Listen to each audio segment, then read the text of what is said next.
Hello everyone, welcome to the third part here of the medieval wall.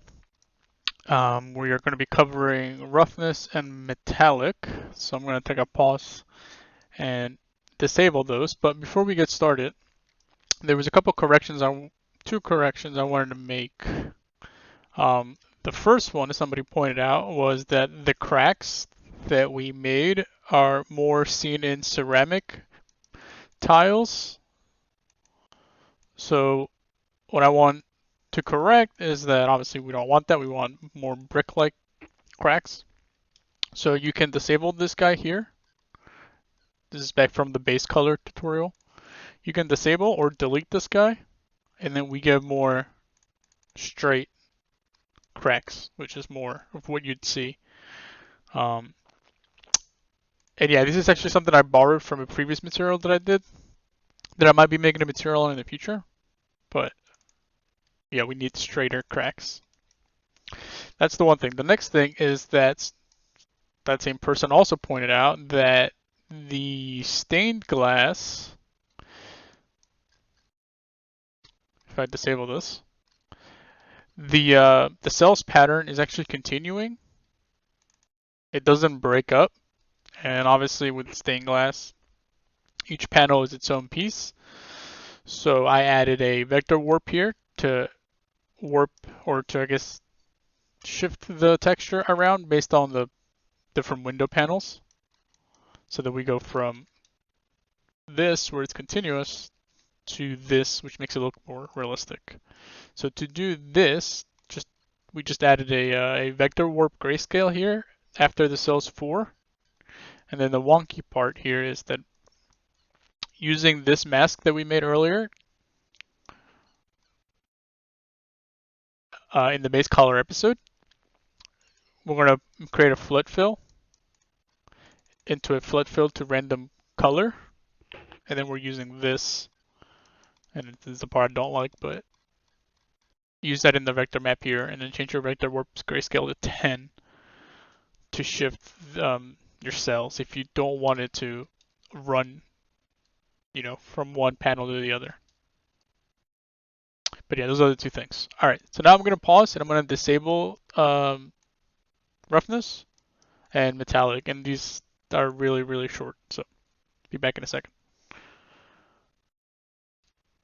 All right, we're back. So I've disabled the nodes for the roughness and the metallic, and we're just going to go over this quickly. So first I started with a uniform color, just to set a base. Since we're mostly stone, this is a stone base. 0.6 uniform color, grayscale. Then I wanted to have some surface roughness variation, so I used the same thing that I used. Move this down a bit. That we used here in the base color for our surface noise color. So the same noise. Gonna pull from this levels here into another levels just as a placeholder. I don't like it when it's like this. So I just because I need to make an edit later when I come back to it. So I don't think this one has changed anything. It should be it's all default. And then we're going to feed that into the opacity of a copy blend. And then we're going to use this uniform color, set to grayscale and set to 16 by 16 to give us this variation. So we go from this, where it's just a flat, and then we add a little bit of just noise on top. So you can see here in the 3D view that we have a bit of a noise on top.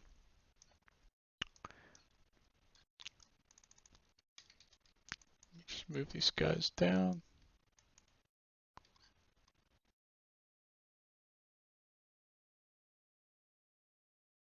Okay. Next we have our window.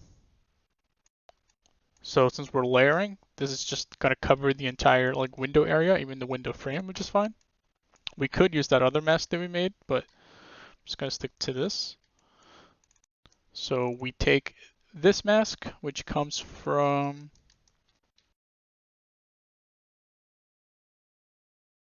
before the distance node, if you have it, or after the invert the blend there. So I think we've used it here when we used it for the window stuff. So just continue that road or connection into the opacity. Uniform color again, grayscale. And then just copy on the blend. And then that'll give us our glossy window. Then we work on the frames separately. So we need the frame mask. So if we follow this connection, we should have this because we used this in the previous tutorial or the previous part. So take this mask, continue it,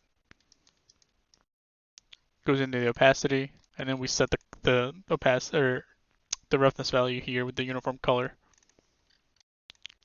So now we've gotten rid of the glossiness on the frames.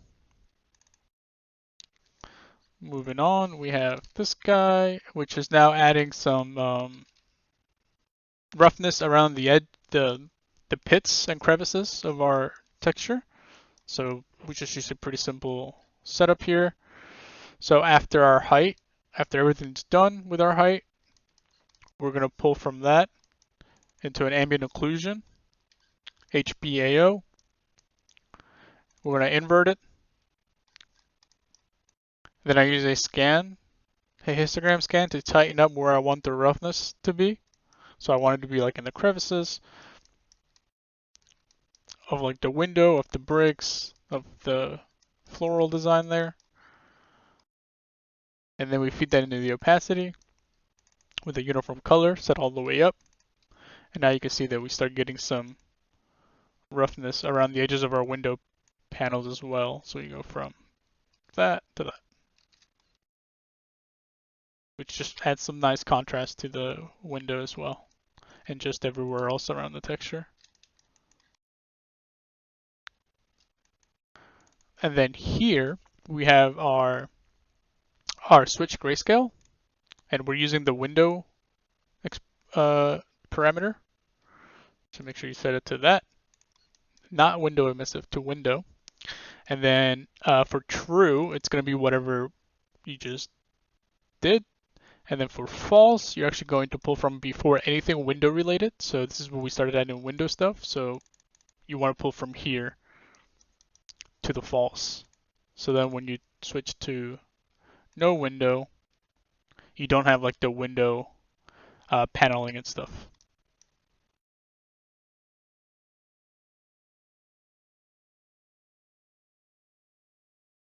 Actually, I just realized something.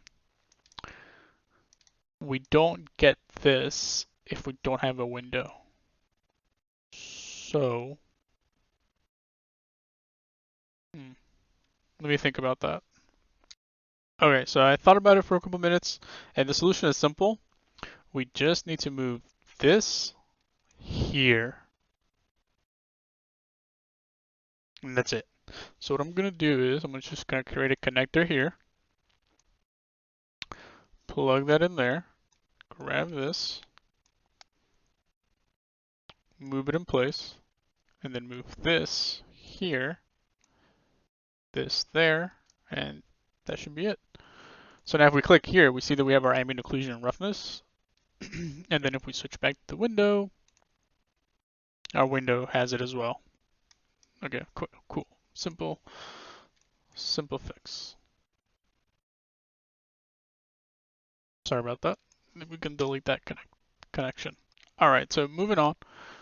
What's this? Okay, so this takes our stylized like black outline and it makes it super rough, which I think is cool because it kind of makes it stand out like this. Because that's where the black outlines are. So we're going to take from damage and edge color right before it, that blend, and we're going to pull down into a levels. Again, I don't think this one has anything special to it. Sorry about that. I hope you guys didn't hear that. Opacity, copy all the way up. Grayscale uniform, 1, 16 by 16. Go up here to change it. Okay. And then I think this is probably our cracks. Yeah. So same thing. We're just going to pull from the cracks color. So from this blend mode here, into a default levels, uniform white grayscale, copy. And then this is our spots. So same thing. Now for the spots, we're gonna pull from. Actually, we should pull from this guy. I don't know. I think I added this later. Ow. Okay. So we'll pull from this guy. Yeah, because I think the roughness spots were gonna be on the window, but not the color spots. So simple fix there. Let's just move this down one. All right, and I think that's it for roughness. Pretty simple, nothing too crazy, just because of the way that the texture is. Roughness is very hard to notice anyways, but we still wanted to have something there, not just have it be like, one uniform flat roughness value. Okay, so we went from this to this, which looks more like stone anyways. Maybe still a little too shiny, so feel free to play with it. But I think for a stylish look, it's pretty cool. All right, next is metallic, and that's really short. We're actually just going to continue off of this mask here for the window, because this is the only metallic. It's the window frames. Everything else is stone. So we're going to continue that connection.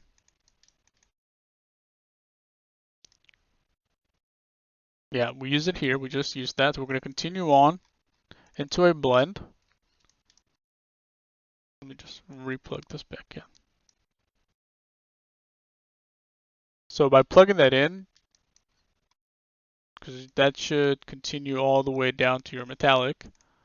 So having just the mask should already give you the metallic frames. But now we have to get rid of some metallic. Just like we got rid of roughness, or we added roughness, we got rid of glossiness on our roughness for our black outlines and stuff. We want to get rid of metallic for those as well. So we're going to need to subtract. So you can see here, and you can see here on the final metallic output, white is metallic, black is not metallic. So we're subtracting our outline mask from our metallic to get rid of metallic on that spot. So again, since I'm pulling from here and I didn't make any edits to my levels, then it's okay to pull from the levels. But if you were to make edits on the levels here for your roughness, then you want to pull from up here because you might have different needs. But since this is just like a placeholder levels, I'm just gonna pull from there. So we subtract, get rid of some of that metallic. And then here, same thing, I want to get rid of metallic, but I want to get rid of metallic from the spots. So same thing, I didn't make any edits to this, so I'm just taking this spots here. And I'm getting rid of the metallic, subtracting here the spots mask from the metallic. And the reason why I don't subtract the cracks is because there's no cracks on the metal.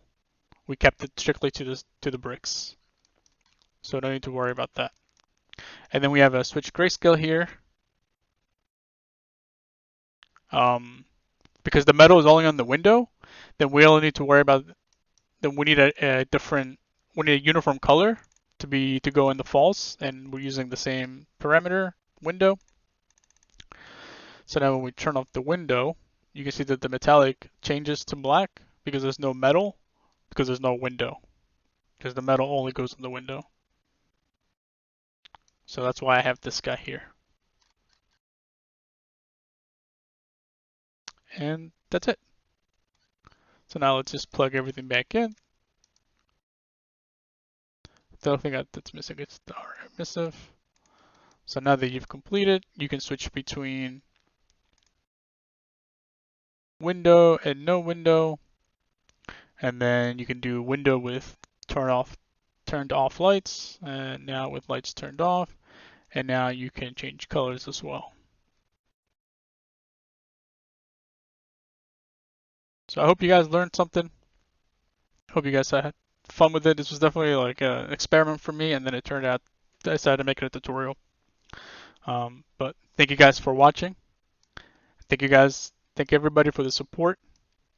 And I'll see you guys in the comments and in the next one. Take care.